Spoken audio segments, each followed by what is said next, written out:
This is the Flabbergasted Podcast, where we just can't believe you haven't seen it. Every episode, we discuss a movie that one of us has seen and the other hasn't. And sometimes that neither of us have seen. Follow us on Instagram At Flabberpod. and subscribe in your podcast app of choice. I'm your host, Jessica. I'm your host, Rogie.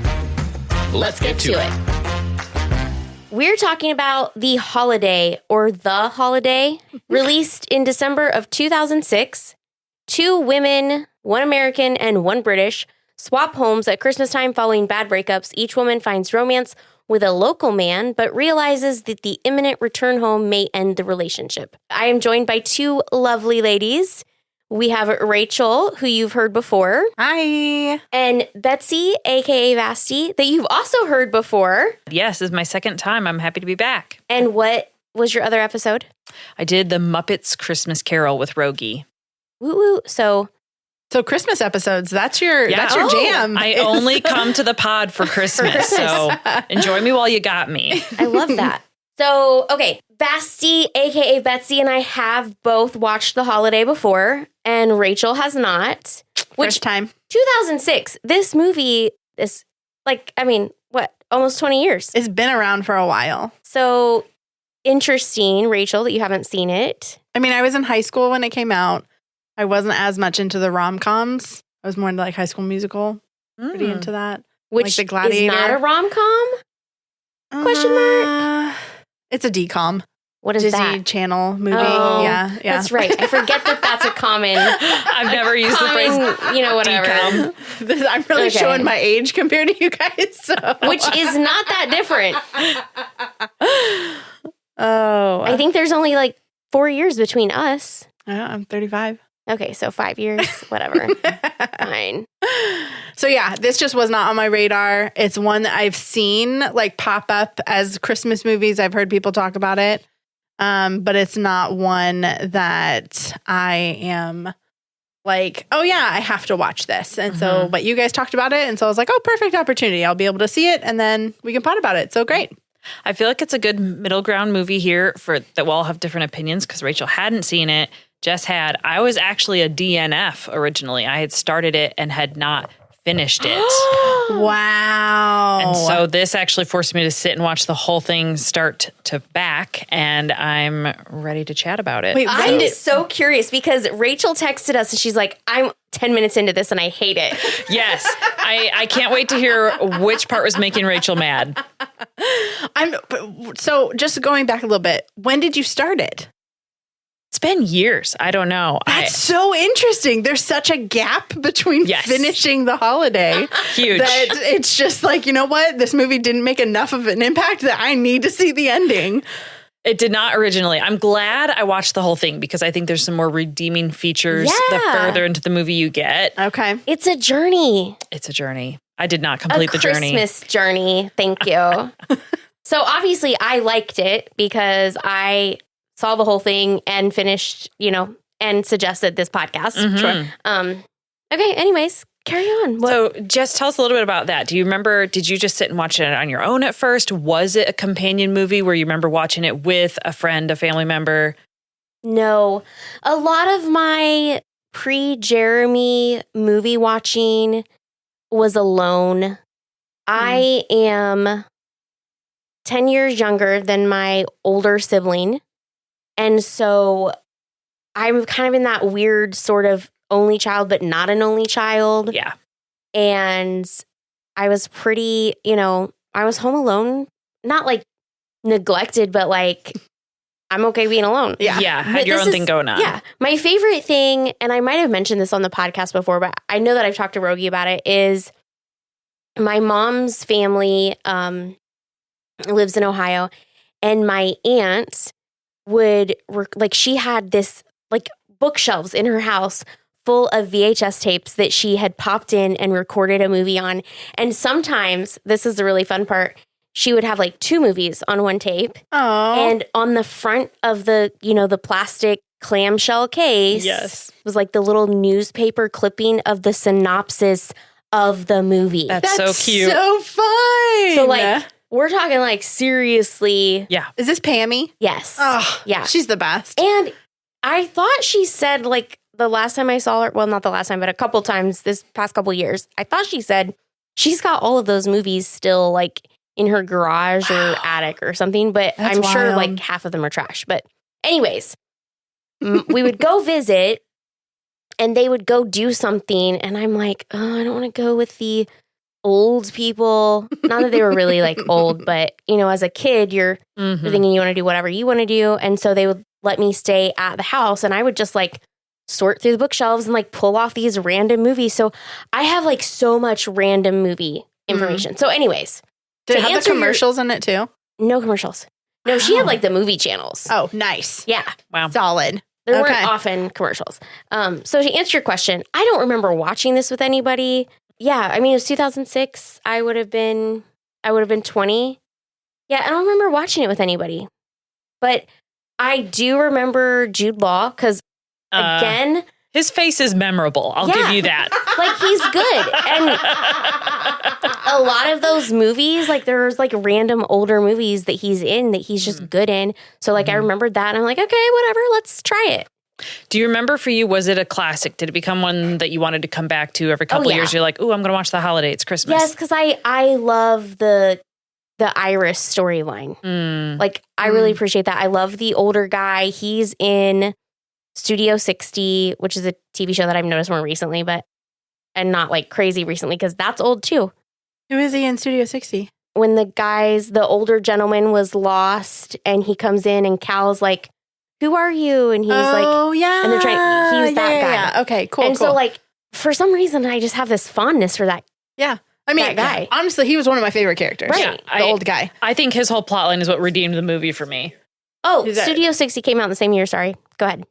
Oh, yeah. The Arthur Abbott plotline is what I Yes. think redeemed the movie for me. Yeah. I was kind of like, I'm not really enjoying this. And when they got to him, I was like, thank you. That is worth my time to watch. He's charming. And I think one of the things I love, and Rogie and I always ask this, and so is like, what is this movie really about? And so for me, one of the takeaways from this movie is like, everybody has their own story. And sometimes that story is really rich if you just pay attention. Yes. And so like you see people and you know, you get caught up in the hustle and bustle of whatever you're doing and you forget that like they have this whole life too. Yeah. These whole issues and things that they're dealing with. And just because you can't like, it's an iceberg situation, right? Like you just see them for half a second and they go out of your mind, but it could be this whole thing. So when she stops Yes. and sees him and she's like, first of all, how many people would stop and chat? And then like she develops sort of not necessarily an unlikely relationship, but just kind of A quick one for the 2 weeks or whatever that she's there. Like they're broing out. Yeah. And a very, very fast, very uncommon, I guess. Like, you know, they just sort of, they gelled really quickly. They did. I love that moment. That is what I think should absolutely happen when you see a senior citizen out and about by themselves and they sort of look disoriented. If you can nonchalantly, in a way that doesn't show any judgment or that you're being condescending, just check in, how you doing?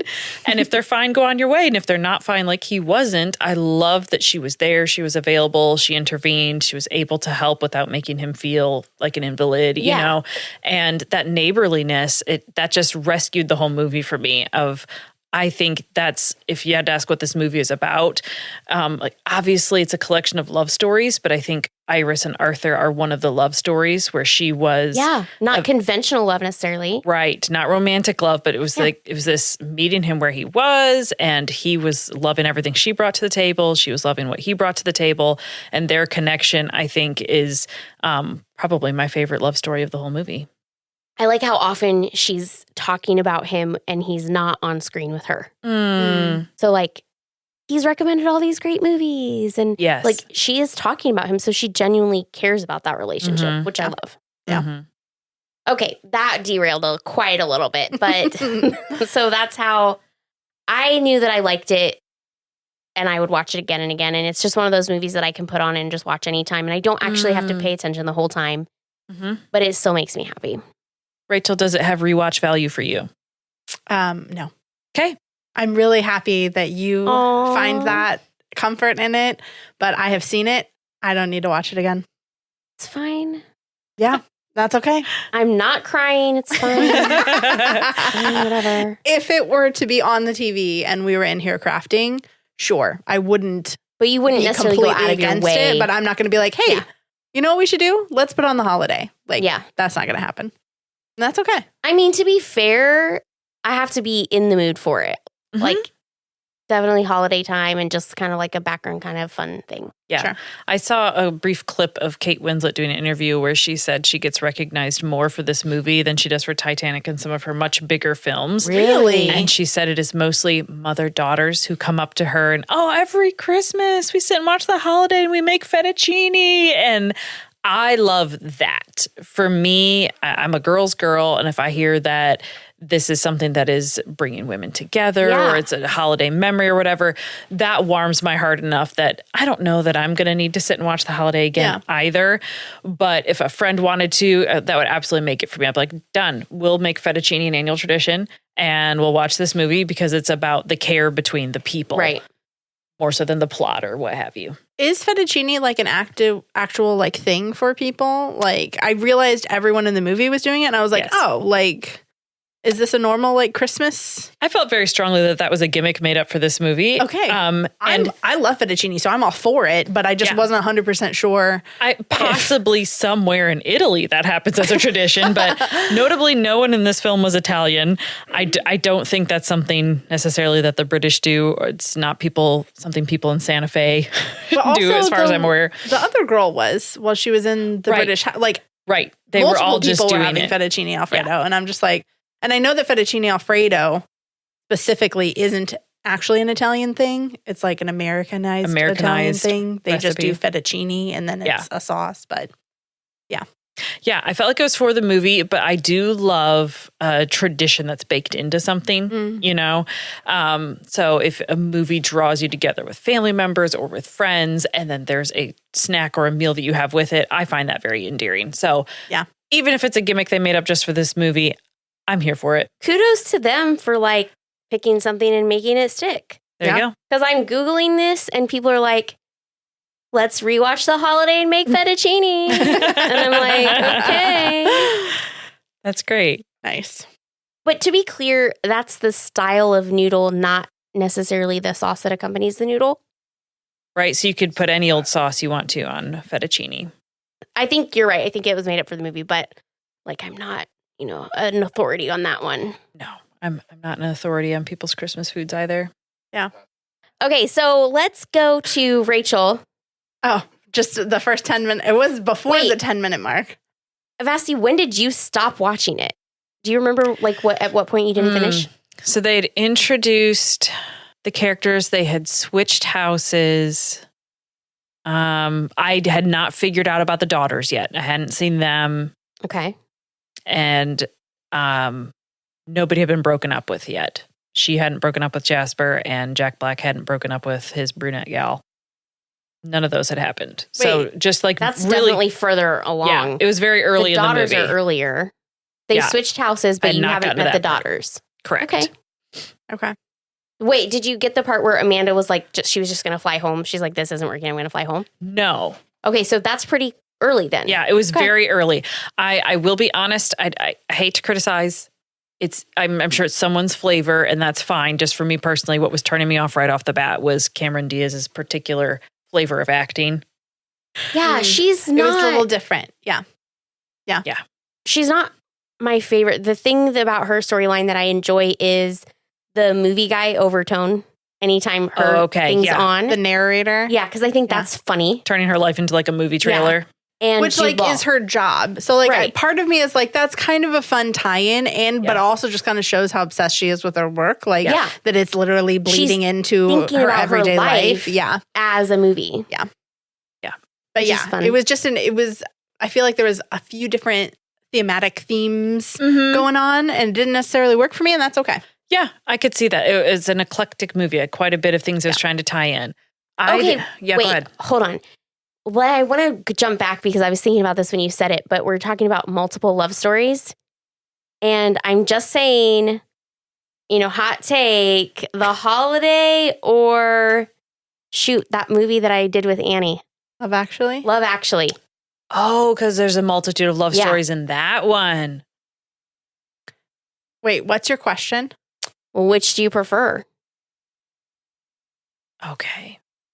I will love you no matter what. Okay, good answer. Here's We have a diversity of opinions here. That's good. You I was go going for to it. say the neither for me is just because of like the toxicity of all of the relationships, yeah. within both movies. And that's Oh. honestly, that's probably my biggest problem is just how want less terrible all dysfunction. of, yes. Like, because this is what was pumping into us in 2006. Like, Yeah. this is a normal relationship. Yeah. Like, and we've talked about this and I don't have to go down this rabbit hole, but like, yeah, that was why I was so frustrated in the first 10 minutes is I because see. we're seeing her hold on to this relationship for 3 years, even after he cheated on her, Yes. and him talking to her in the way that still isn't allowing her to break free because he just still keeps pulling her back in. Using her. Yeah, just the comments that he makes to her about how she's going to look hot in whatever gift he got her. Yeah.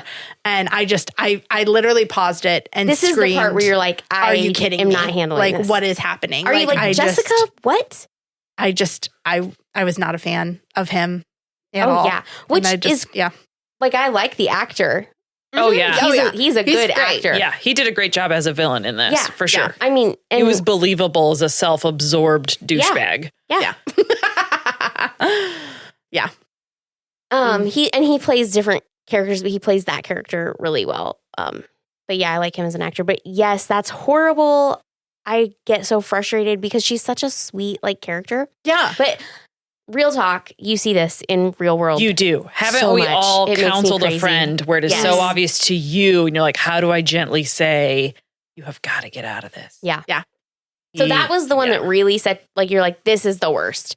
You're like, okay, whatever. Because I hadn't hit anything else yet. Like we were just on that. Oh, that's the and first I was one. just like, no, Okay. like we can't be doing this. I needed to befriend Iris and just be like, okay, we're going to have some real good Rachel time and we're going to stop this. Like I would this not is have not allowed gonna that to happen. continue because it's just, it was, yeah. Yeah. What about one of my questions is flipping to the Amanda. She hadn't cried since she was like, what did she say, 11 or something? Yeah. Have you ever been in a spot where like you want to cry, like you just know you want to cry, but you cannot get tears to fall? I'm so curious to hear what you two think about this because that was the part out of all of this, like, this is a rom-com. You have to have willing suspension of disbelief. They're not trying to tie it to reality and whatever. But that, I was like, oh, I 100% relate to that. I think I have some seriously repressed emotions and I can think about what I'm feeling, but can't always have my body Express the the feeling for sure. Yeah. So her, like, we've talked about this before as well. Like she put her trauma in a little box. Oh, yeah. And then nothing else came out. And so like there's been times even in my own life where like I used to be called the ice queen sometimes because my emotions were not coming out. Like I wouldn't be super upset. I wouldn't be super happy, but it was just like, nope, like you're not getting anything. And I didn't cry for a while because put everything in a nice little box that wasn't healthy. The Ice Queen. That is Yes. a potent nickname. Yeah. So Oh my goodness. I don't yeah. think I would ever describe you that way. But I mean, I definitely yeah. know you differently. Yeah. But even when I didn't know you and was like just getting to know you, that was never like the first thing. yeah, but I am a different person now than I was Thank 20 years ago. No. Like it did. So yeah, that's true. You've grown, like, I've you've- been able to grow. I've Yeah. been able to figure things out a little bit more. I've been able to work through things. And so, yeah.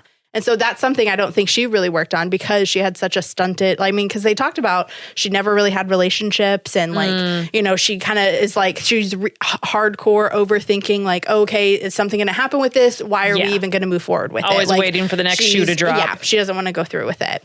And so, yeah, that's definitely something she needed to work through before going into a relationship. But one of the things that frustrated me about him specifically was that he was mad that he cheated and she didn't cry about the breakup. Like, that was the thing. This that they is were the guy upset she about. kicks out of her house at the beginning. Is that who you're talking about? Yes. Okay. So do either of you remember the last time you cried? Today. Today. Yeah, I cried 4 times on Monday. You might be the most healed person in the room. Well, Or the most in touch with yourself? Oh, Vasty. My mom passed away in February, and I was super, like, I'm going to cry now. This is so great. Just, that's a lot, you know? Yes. And I just decided as I was kind of working through that, which, you know, you're never not working through it, but grief is a minefield and trauma is a minefield. Like, you never know, like, what's going to set you off. Yes.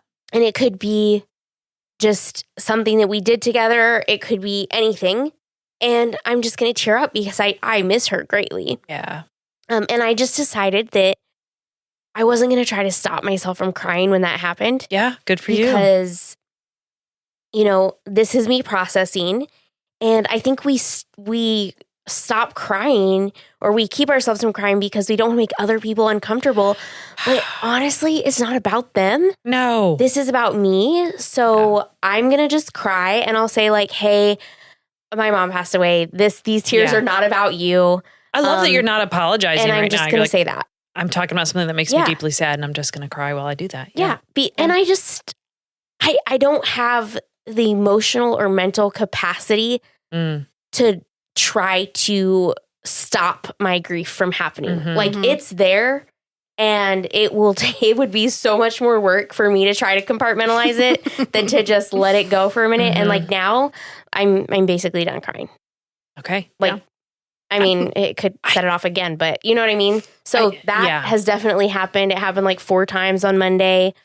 And that was just me sharing a story from when my mom was in the hospital this past year with somebody else who's taking care of one of their elderly parents, and just talking about it. Like, for me, I didn't necessarily want to talk about it, but this person's going through something and I felt like if I shared this story with her, it might help her in her feels, because she doesn't know how to process them either. Yeah. Yeah. So, and I think it did, because, you know, we talked again, and she was like, that was really helpful, because at the end of the day, you're just doing the best you can with what you know right now, and you can't know everything.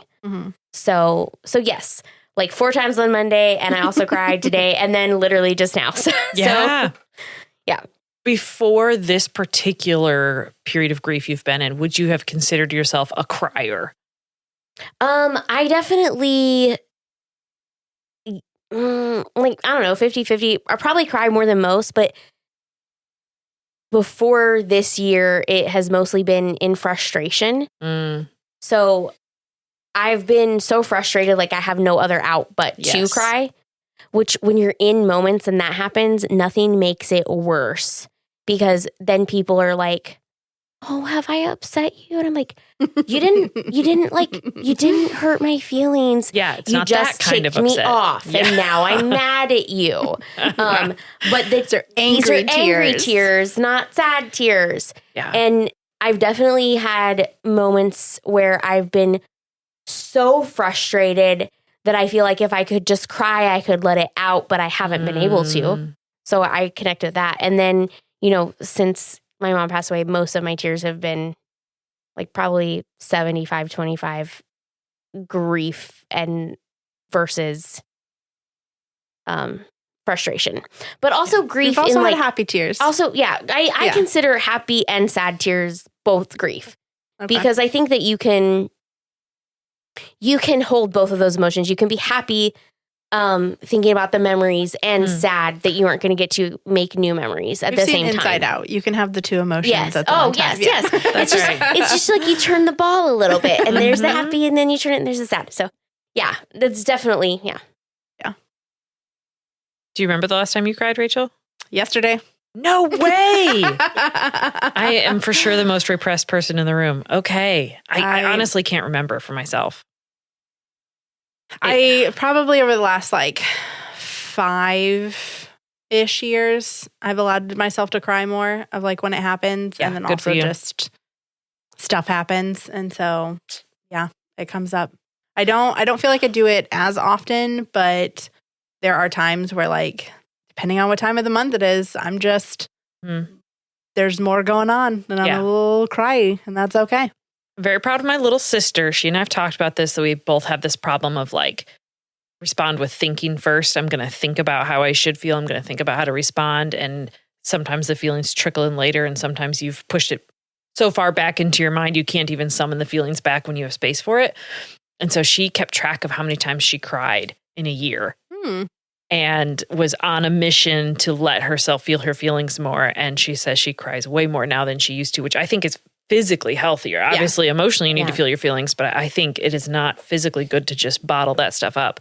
So that's a stretch goal for me. I've got to become more comfortable with showing my real feelings. Fun little way to like get yourself more in tune with your emotions. Like, you know what? I'm just going to track it. Like, make it a little game and like, let's see what we're doing. Should we track that along with our walking? We should. Times we cry. We've done a walking challenge. We can add in a crying challenge. See what we spend more time doing this year, walking or crying. Yeah, I definitely think it's healthier to just let it out. But again, I don't actually. So there's the other thing. Like what did she say? She said like esophagus. Yeah. What did she call that? It was like a burning sensation or something here. Do you remember? I don't remember what she said, but she would always touch herself like, here. That's a big one. And I definitely like, I feel that when that hits and like, that's what it is. And then she just like chokes it back down. Yeah. Those moments were hard to watch. Whenever she would start rubbing her sternum here, I was like, oh, I feel what she is feeling right now. She acted that really well. Yeah. Which kind of surprises me a little bit. Yeah, she did. She nailed that part. She's not my favorite. Like, I don't particularly not like her, but it's its own flavor, you know? Yeah. But Kate Winslet, I could watch her in just about anything. And she's lovely. Love her in anything. Even if I didn't like the character, I can still appreciate her acting in it. Like, she's phenomenal. I agree. When's the last time you punched somebody? Ooh. No, I don't. Have you ever? Because I have wanted to do that before for sure, but I just have not. I don't think I've angry punched another person. I was definitely a big like grab, tackle, wrestle person as a kid. So my siblings might get that treatment from me if I were angry. Or like in a just like, oh, we're having fun. Let's in an escalating way, right? Yeah. But I don't know that I've like and punched. No. Is that something you might do if you're set off? No. Okay. We were just talking about this too this past year, like after my mom's funeral, like, you know, the family gets together and a bunch of my cousins were getting together and they were talking about like fist fighting each other and other people and stuff. And I'm like, I just, in my head, I just like, it's really hard for me to like comprehend that. Yeah, no, I'm a big teeth clencher. I definitely like bite down really hard. I think I've done damage to my teeth and my jaw by how hard I'll squeeze and then talk through gritted teeth about how mad I am. I'm more likely to do that. You a big puncher, Rachel? I grew up with two older brothers, so I have gotten physical before because their friends all also saw me as like a little sister. And so like we were semi-comfortable just like bopping people. I did hurt one of them once. I love it. Stitches, broken arms. There's one specific area in which I am ticklish, and I'm not okay with people tickling. They did not respect the boundary. And he did not. And I walloped him. And he was not able to participate in his sport activity for like a week because of it. And I was just like, I don't feel bad for you. Because Rachel setting boundaries since whenever that was. Yeah. And Rogie thinks it's funny and he will try to tickle my feet occasionally. And I was like, here's the deal. It's gloves off. Like I will smack you. And at the beginning of our marriage, there was several times where he would like flinch when I would start to come near him because he was like in preparation. She's gonna get back at me. And I was like, you can't act like that. Like I'm not beating on you all the time. Like I need you to not be doing that. And he's better about it now. But I will sometimes get a little more physical, but in a very loving way. I do I don't realize it's a punch, but it is a punch. Jeremy, on the bicep, like when I'm excited about something, like, oh, hey. Yeah. And I I don't think it's like a hard one. Sometimes it's hard. And that's on me because I just didn't sometimes I don't know why I do that. The excitement comes out that way. Yeah, but I don't know why. Like, I feel like it has to be a learned behavior because I wouldn't have thought to do it on my own. I will like slap Rogi's arm, like right here. Yeah. Like just, but open like palm. And so it makes like a noise. And so he's like, what are you doing? Yeah. And I'm like, I'm excited. So yeah. That's something that I try not to do, or I try to be more conscious of it. But when I'm caught up in the moment, I forget. So the last time you got your flu shot, you purposely got it on the other arm. Oh my word. On Just to his left free arm. up the arm for excited punches. Because when he's driving 90% of the time. Okay. And so when we're in the car and we're talking, we'll be like, oh, and I'll hit him on the arm or whatever. And it mostly is a punch. It's not often open-handed, which, sorry. And then it just so happened, like when we got out of the car, I ended up walking on his left side and I did it to his left arm. Oh, darn it. And I felt so bad, but yeah. So yeah, He that's survived. one. He did survive. Yeah. And we're still married. He still loves me. Yeah, I thought this movie was a great contrast just to see like women of like, who cries, who doesn't cry. So I think that was something that was fun to see. And I also liked seeing there were not very many characters in this movie. Like there was really only like 15 people to keep track of. But one of them was John Krasinski for some reason. Loved seeing him. That was a fun little, there he is. And Catherine then Hahn. the like assistant girl who just plays the exact same character in every rom-com she's ever in. But she was only in it for like 2 minutes and we never saw her again. And I was like, oh, okay, cool. Like It's the universal rom-com assissant. Yeah. There she like, was. She just has this one cutout of like, this is what I do in a rom-com. And she did it and she nailed it. And then we moved on. I was like, okay, cool. Lindsay Lohan in the trailer with James Franco Yes. in the Christmas time trailer that they're cutting. That was fun. And Love the like Taken-esque vibes looking one of like her father was whatever mastermind. And yeah. How about Dustin Hoffman? That was fun. That was a fun cameo. I love that. So I've heard him say this in interviews and I Googled it to see if I could figure it out. But he had been trying to, like, Nancy Meyers and him had been trying to connect, or they knew each other and he saw her out there and was like, what are you doing? Like, he drove by the video store and he's like, what are you doing? And so, like, those are like his street clothes. So she's like, oh, hey, you want to? We're filming. Just jump in. Just pop in. That's amazing. So if you can find his bit where he tells that, it's very funny. But I think that's that's just super fun. But so many cameos. I appreciated that moment where Dustin Hoffman is in there. I was having 90s kid flashbacks because they're renting movies. They're walking through a movie store, which, that doesn't exist anymore. And those semicircular blue signs on top of the shelves, I'm like, they're actually in a Blockbuster. Yes. That's what color the signs were. It was just neat. Like, you can't go shopping for a movie unless you're checking it out from the library and run into someone at the movie store anymore. That was a moment in time. Yeah. Like, and they made a plan. We're going to meet at the video store and get a movie on Arthur's list and then watch it, which is like, I don't know. It's very old school now. Yeah. People don't do that anymore. Okay. So they swap houses, blah, blah, blah. Anything in particular that you like about this house swapping or anything? I kind of want to do it. I had friends who were all set up to do it and it fell apart at the last minute. Oh, no. It really was an exchange program of like, you leave your car keys and everything and you swap countries and these people. And it was pre-Airbnb, like a way to travel internationally and save a little money. And it was, I think their program was for a year, if I'm not mistaken. I think it was like an educator swap program. So you had to have your schools where you were going to be teaching on board with it and they live in your house. It was like a whole thing, which what an adventure. So I think I'd be more likely to enjoy the 2-week vacation situation rather than a 1 year. But which house would you rather go to? House, I think, is one thing, experience is another. So, I probably would lean towards the California house too. You would 100% lean towards the California house. You want the automatic blinds that go up and down. You want the pool. I love all of that. And I love that it's warm, but I like the coziness of what we saw. However, I don't know how realistic that is. I think... Which... I have heard Jude Law say that in an interview again, that house doesn't actually exist.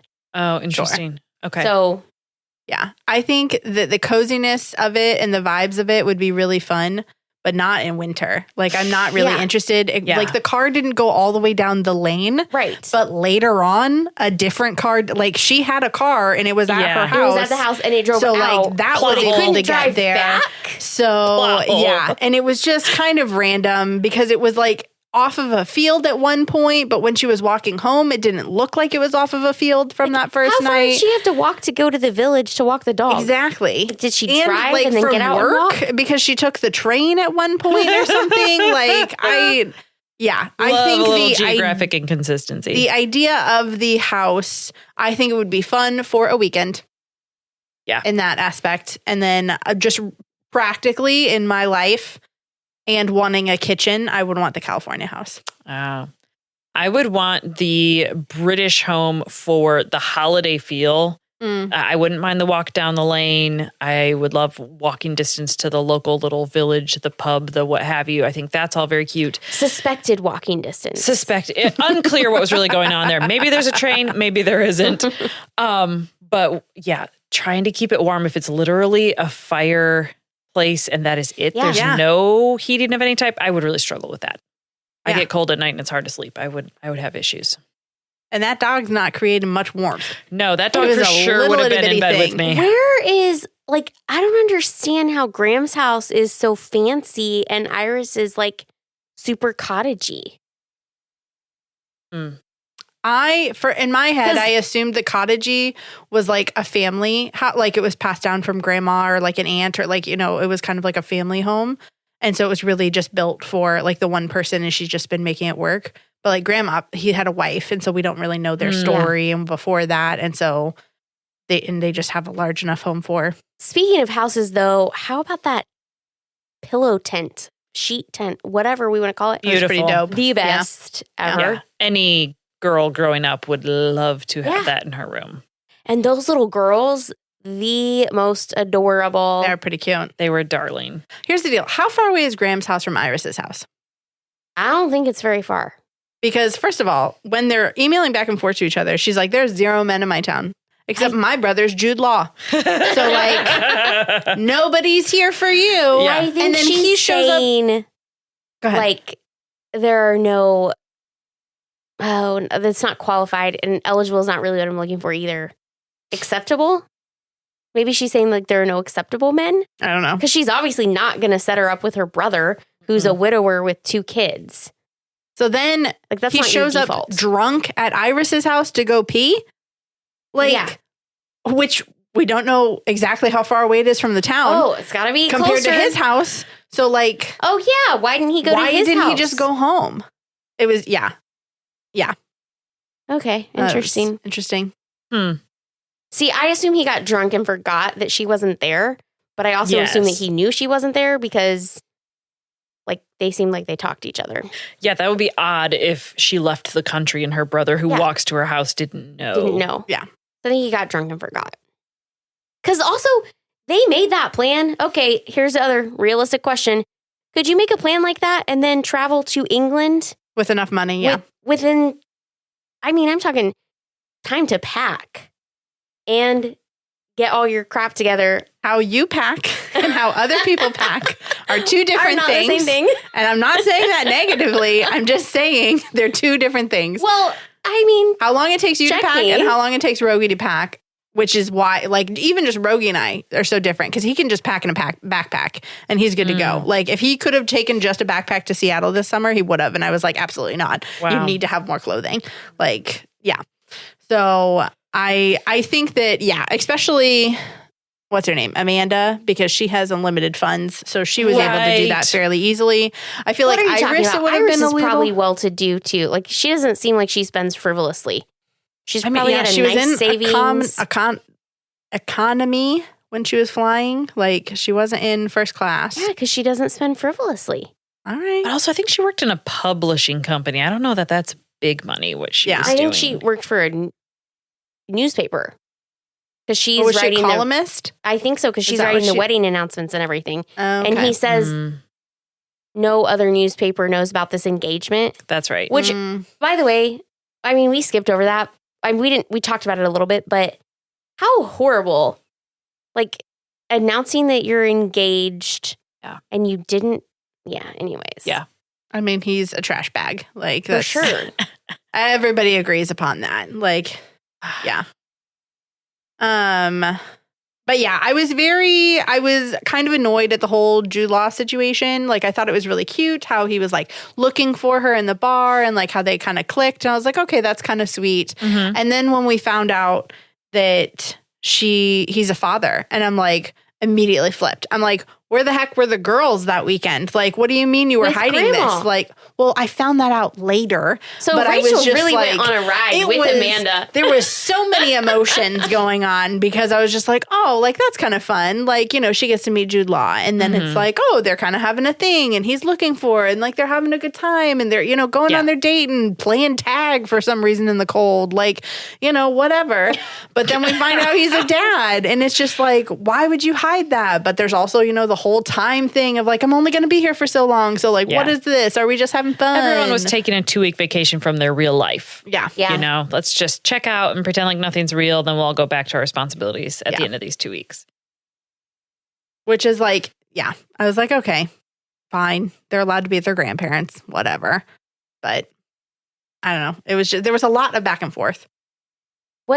So is this one of those things where you don't like time jumps? You don't like geographical jumps? Like, two concurrent storylines that aren't exactly intermingled enough and it annoys you? So I wouldn't say it necessarily annoys me, but like Love Actually and like New Year's or whatever, like part of me thinks those are fun, just like seeing how some of them like tie in together. But also part of me hates it because it's just like, let's just keep on track and there's just too much going on. Do you feel like you're not being able to invest the time you want in the characters you prefer? Sometimes, yeah. I think, yeah. But for this one, I just wasn't really invested all the way. So In either just kind of storyline. Were you rolling your eyes through quite a substantial portion of this movie? pretty much anytime a man was on screen. Yeah. Oh, my. Except for Including- Arthur. I was gonna say including Arthur. And Jack Black. Arthur and Jack Black. You like Jack Black's character. I do enjoy Jack Black's character. As soon as I saw him with his girlfriend, I was like, she's going to break his heart. Like, this is just, I can already tell he's way more invested in her than she is in him. Yeah. Like, this is just how it's going to go. And then it happened. And I was just like, okay, we knew this. Like, this wasn't a surprise. But he has such a tender heart. And so I was like, obviously, him and Iris are going to pair well together. And I liked that he, you know, helped her nurture that relationship with Arthur too. Like he wasn't like coming in being like, oh no, we got to be besties and that's it. Like did like they that. all He was very developed that friendship pro-Arthur. together. Yeah. But he, one of my favorite lines was, Iris, if you were a melody, like this is what it would Only be. the good And then notes. That And was so I really thought pretty. That was very sweet. I think that was the best moment for his character. Yeah. Yeah. And I was really fun to see him so in love with music, like just the joy that his character got out of music and hearing that in movies. And that was another way that they connected, and just like being able to like talk about that and like him just like pulling out those different notes. Like it made me happy to see that. in him. Good. So I love that you loved that, because I was watching that thinking Kate Winslet's character and Jack Black's character have zero chemistry. None. I can't buy this for a second. But that is my reaction to Jack Black. He seems like a very sweet man who's very genuine. He is himself when Hollywood does not encourage or allow people to be themselves. I respect that. And I want there to be someone out there who finds him enjoyable and endearing. That person is just not me. So I'm glad that it's you and that you were eating up Jack Black's character. That's great. yeah, I was a fan. I would agree with, I don't get a lot of chemistry out of them together, but I don't think that, I don't know if that's a part of a choice, because she's walking away from somebody she feels like she's a lot of physical chemistry with. And so this is like, we can have a deeper relationship without it being only about chemistry. And then there's a little bit of that, like there's a little bit of us like, you can see like she's being very reserved about how much she's into him because she has like, she's growing herself. So I can see that. Okay.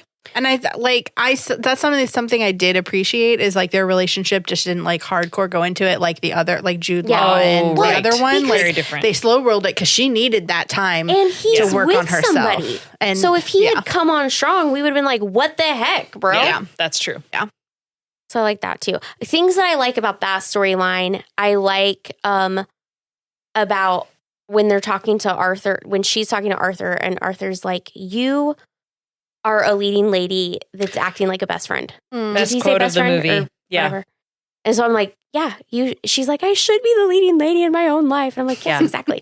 And then I also like when she's talking about when they're having the conversation, I don't know if this is right, when he sees Maggie with another guy, they're talking about how they work at the same place. Iris and Jasper work at the same place.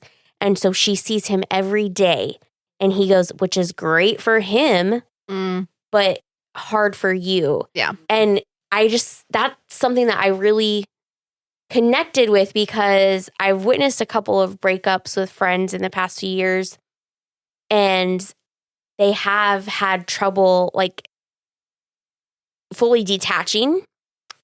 And it's because, I mean, it's not because, but, you know, I wonder if people realize like it used to be so much easier to do that without social media and all of these things. And I'm not speaking about the holidays specifically here, but because they work together, they see each other all the time. Yeah. And like, there's a reason it's helpful to like not see that person for a while and to pull back because you're not being able to move forward because you're maintaining that same state of feeling. Yeah.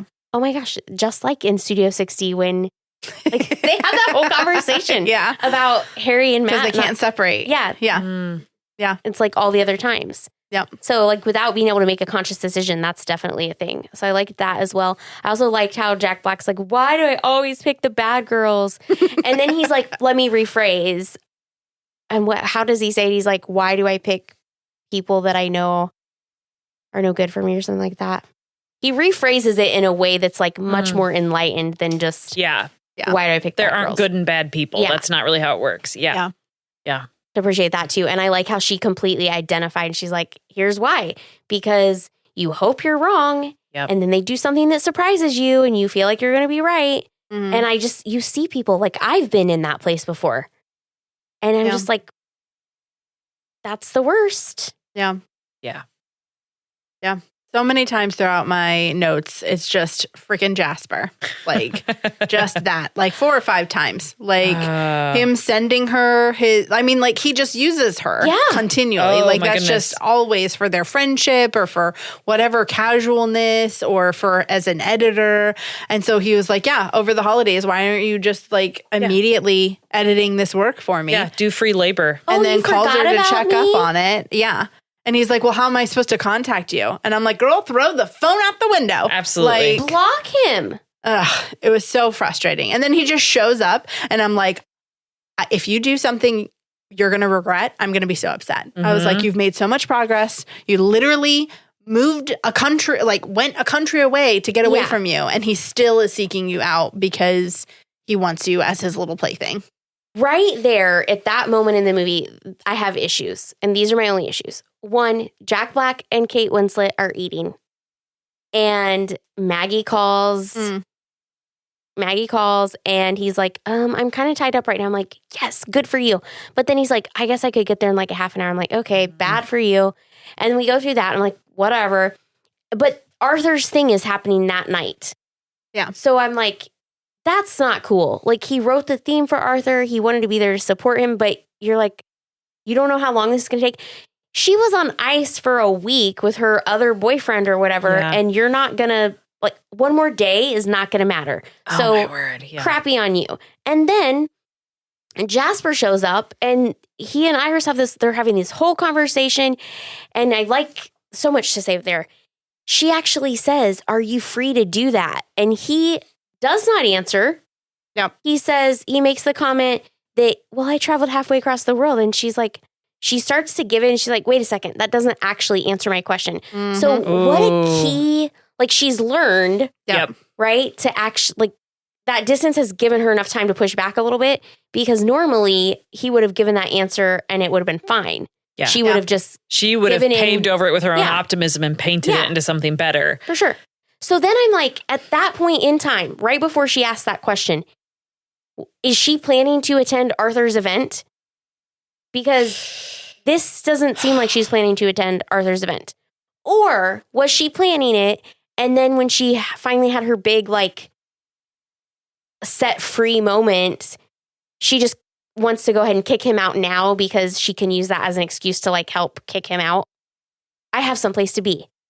Or did she in her mind decide she wasn't going to Arthur's thing because Jasper's there? I would assume in her, like, from what I saw based on her character and how much she cares, I would assume that she was always planning on going to the event. Jasper caught her off guard. And so she was just kind of like up in the whirlwind of that.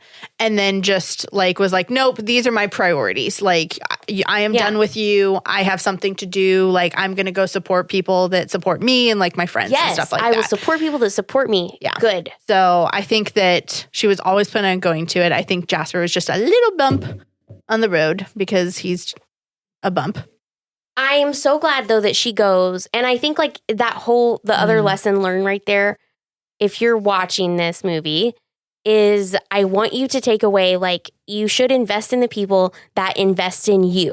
Mm. Yes. And if you're not being supported in the relationship, it's a one-sided relationship and you're not getting anything out of that. And I don't think that every relationship, you shouldn't be in a relationship to get something out of it. But part of being in a relationship is a give and take so you can share the load of whatever the other person is carrying. Like, that's what a deeper relationship is, not an acquaintance relationship. That's what a friendship is. That's what a romantic relationship is. That's what a lot of family relationships should be. You should only drive on two-way streets. Yeah. So I really think like that's a big takeaway. And sometimes it's a lot easier to see that than it is to live it. But that's something that I have been over the past X years or whatever, like really been trying to apply to my own life. Yeah. Mm-hmm. Because here's the other thing. If I don't get mad at people when they show you who they are. You know what I mean? Yeah. Like she's just setting herself up to be hurt. Every time he does something and it disappoints her and she keeps coming back, she's just setting herself up to be hurt again and again. Give people a couple of chances, you know? I have a friend who's like, I give people 3 opportunities to make a first impression. Because we might be at a work thing and they might be a little bit different at a work thing. Yeah. We might be at a social thing and they might be a little different at a social thing. And we might be at, you know, whatever the other thing is. And she's like, so I give them like 3 opportunities before like I make my call on if I'm going to like pursue that, any type of relationship with them. And I think that's wise. Hold a little space. Yeah, it really is. Withhold your own judgment for as long as you can until you're like, okay, I have a rounded picture here of who that individual is. Yeah. I really loved that. And she told me that in 2018. And so I've remembered it since. And I've like always been thinking like, okay, give him another shot. Mm-hmm. But after 4, like you're done. if you've had a bad impression 4 times in a row, I'm out. That's the cutoff. Yeah. Yeah. So yeah, it was fun that they had a little happy ending. Arthur did his show. He got up those steps on his own, and then everybody went back to London and had a party. Amanda realized her running in those thick heels down the snowy lane. I appreciate that she stopped to take a breath. Yeah. Because, like, you know, she's not is she a Charlie's Angel?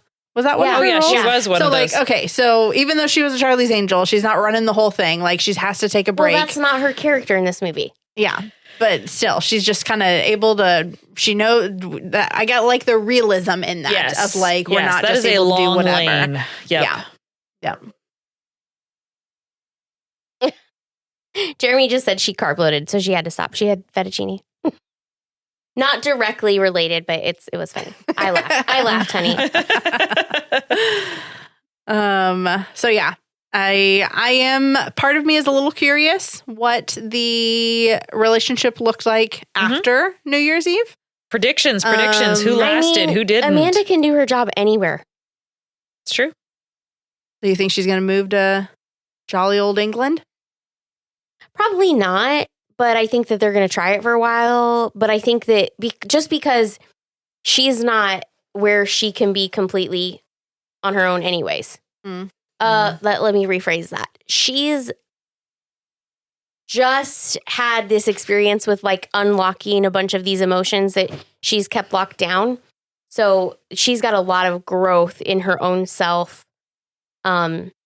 which you totally can do with somebody else, and you can totally do it with somebody else who has kids. But like realistically, there's probably a lot of growth that's going to happen there. That's going to be a lot of changing for her in a quick amount of time.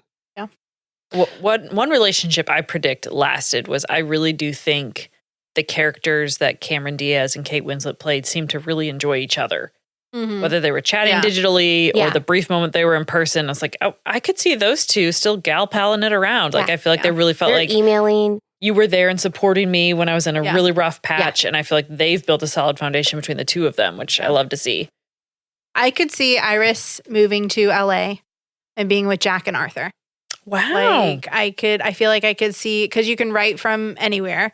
And so I could see that, you know, if she could either continue to write for the old one or she could find a new one in LA. But I mean, Jack Black could also do that anywhere. But I feel like they made such a good relationship with Arthur that I feel like that's something that she would want to kind of continue to foster. I think so too. And so I can foresee that one a little bit. I don't really have any predictions about Amanda, though. Yeah, interesting. I thought Kate Winslet's character was so tied to family. Her parents are right there. She lives in what we are assuming is an inherited house. The nieces are right down the road in the village. Like, I felt like she was really tied in deep roots to that area. But her parents are there? Right. Well, the grandparents who babysit the girls. The paternal grandparents. It could have been the maternal. I assumed it was maternal for some reason. Yeah, I don't know. I just automatically was like, oh, they were off with the other. They could have two living sets of grandparents for those girls. I don't know, but wouldn't that be nice? As much free babysitting as you can get. May it be. Okay, really quickly. Yes. Those girls. Did we not think they were like incredibly well spoken for little girls whose mom died? It's like the trauma. How long ago did she die? Oh, I think he said 2 years. Okay, that's what I thought. Does that sound right? So 2 years ago. And then also, I like it when we have adult women around or whatever, girl visitors. Do you remember her saying that? I remember her saying that. Hello, Aunt Iris. Are you saying Aunt Iris never comes to visit? Yeah, I would hope Aunt Iris is popping in. Because they don't mention her at all. But at the end, she's like, oh, give me kisses. Yeah, I don't know. Maybe it's someone that was different weird. then, because he said later that she's always looking out for me. So I think that was them saying, like, you know, you don't bring any girlfriends or like anybody to make you happy, like a female adult person like that. Because I think she was on the lookout of like, you know, dad's been sad since mom's been gone. So like, where's someone that's going to make him happy? I don't know. I just would have been happier if the girls had mentioned Aunt Iris. Yeah. Like, I feel like that would have. It's a one line. Come on.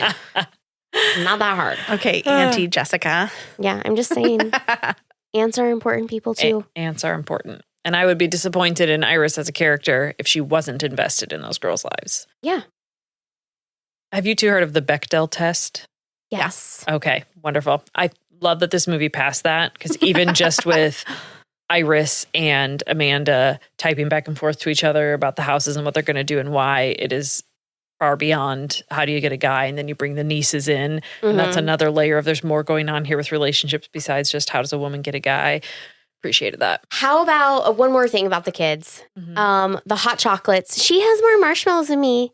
No, you both have 5. Like, do you relate to that? Have you ever experienced that with little kids? I don't remember that part at all. When I heard it, I was like, oh yeah, I've definitely seen kids or heard kids that have done this, and that they were able to just see like, oh, what do I have or what do they have, even when they have the exact same thing. Always. Yeah.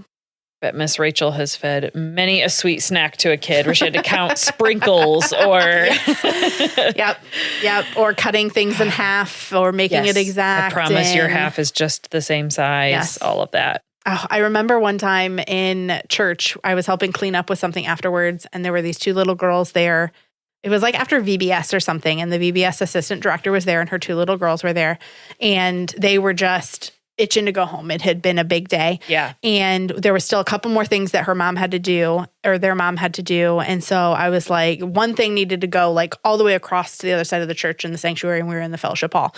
And so I just grabbed them and I was like, hey guys, like, I need help putting this away. Can somebody help me? And they were like, yes. And so I gave, the older one just had her arms out. And so I gave her the thing that we needed to carry. And that was the only thing we needed to carry.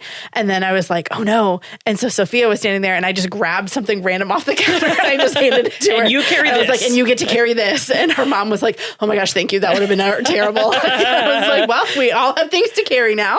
Would have been a whole situation. We walked them all the way to the sanctuary, left them there. And I was like, now I have to remember that this like spatula or whatever I gave her is needs to in come the back. baptistry, and Amazing. then came back. So yeah, gotta make it fair and even. And sometimes it's not fair and it's not even, and that's a good lesson for kiddos to learn. So right, as long as you included all the kiddos. So hopefully all of the listeners today have already seen The Holiday, because if anything could be spoiled, we have spoiled it. We've talked about every aspect of the plot, everything that happens to every character. But Rachel, if our listeners are curious to see the movie, would you recommend it? Not necessarily.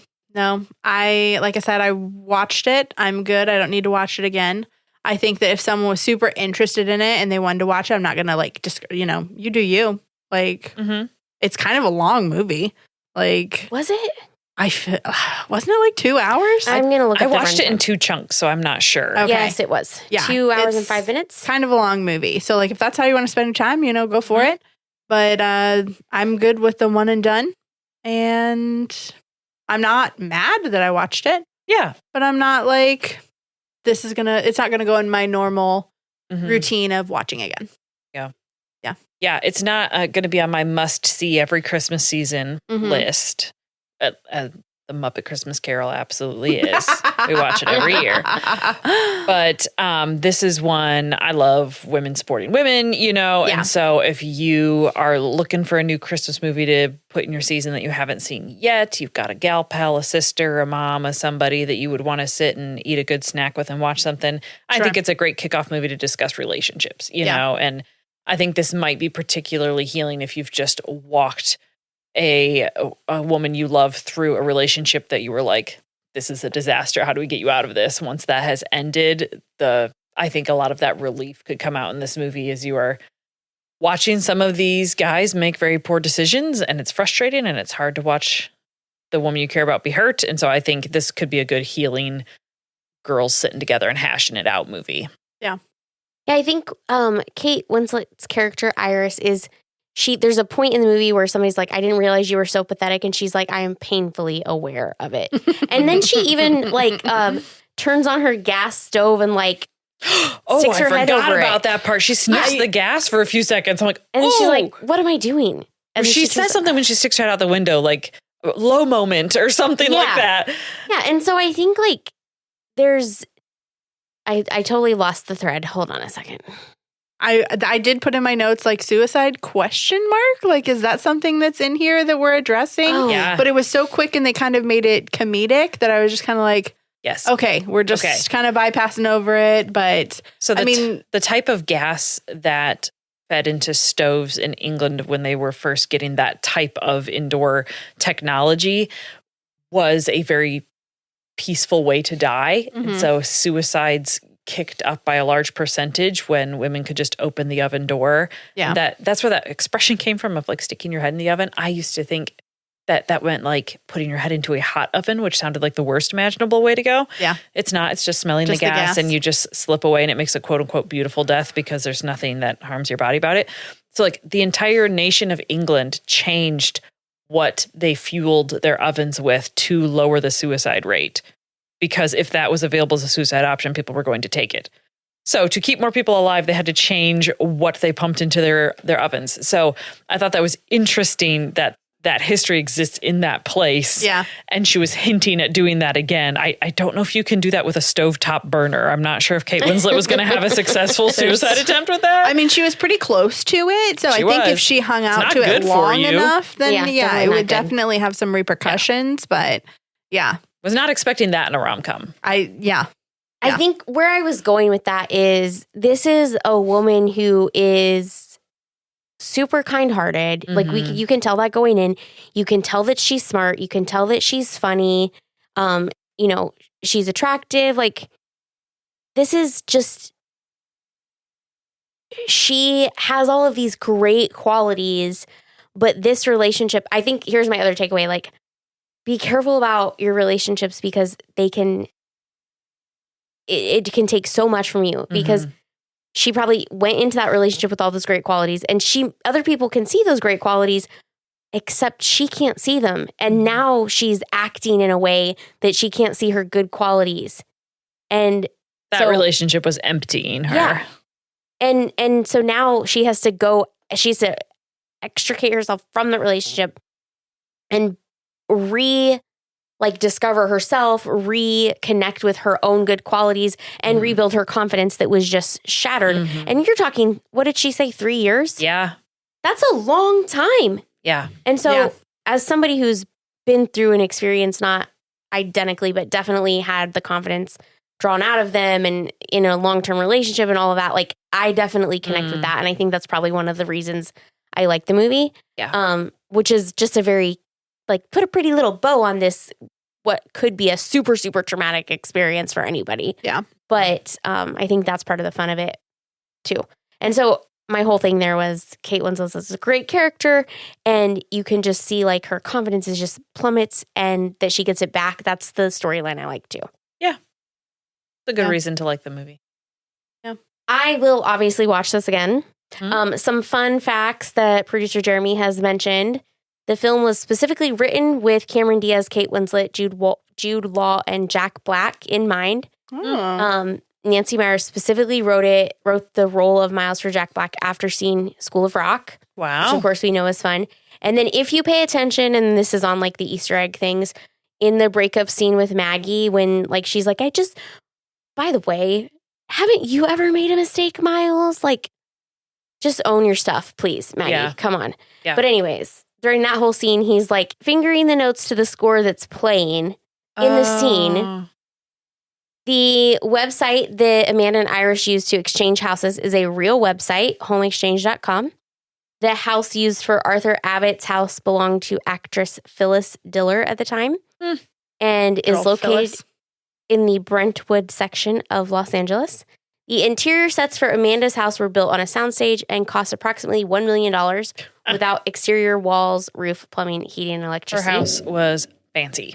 Gorgeous. I liked seeing all the different workers throughout. Like, we saw the pool guy. We saw the guy with the blower, like doing fancy doesn't just happen on its own, people. Yeah. No, I mean, we saw it and she was talking, she knew their names and she was chatting with them. Again, and so credit to Iris's character. Yeah. Yeah.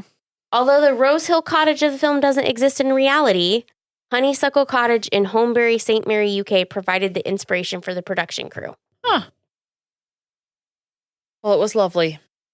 So I already said I would watch it again. Did it change my life? No. We already talked about my main takeaways, like the things that resonate with me. But I'm happy that it brings you joy. Yep. I'm happy that you guys watched it, a 2-hour and 60-minute movie, and came over to my house to podcast about it. Absolutely. No regrets. I was amused by several things within it. And, it just makes me resent men even more. But that's fine. I do really love Arthur's theme music, though. Yeah. Oh. Like, it's so just like, it is really great. I love it. Yeah. There's some fun little tidbits in it for sure. All right. So if you feel particularly strongly about the holiday, if you like it better than Love Actually, or, anything about the movie and you want to reach out, please do. And we will chat again later. Okay, bye. Bye.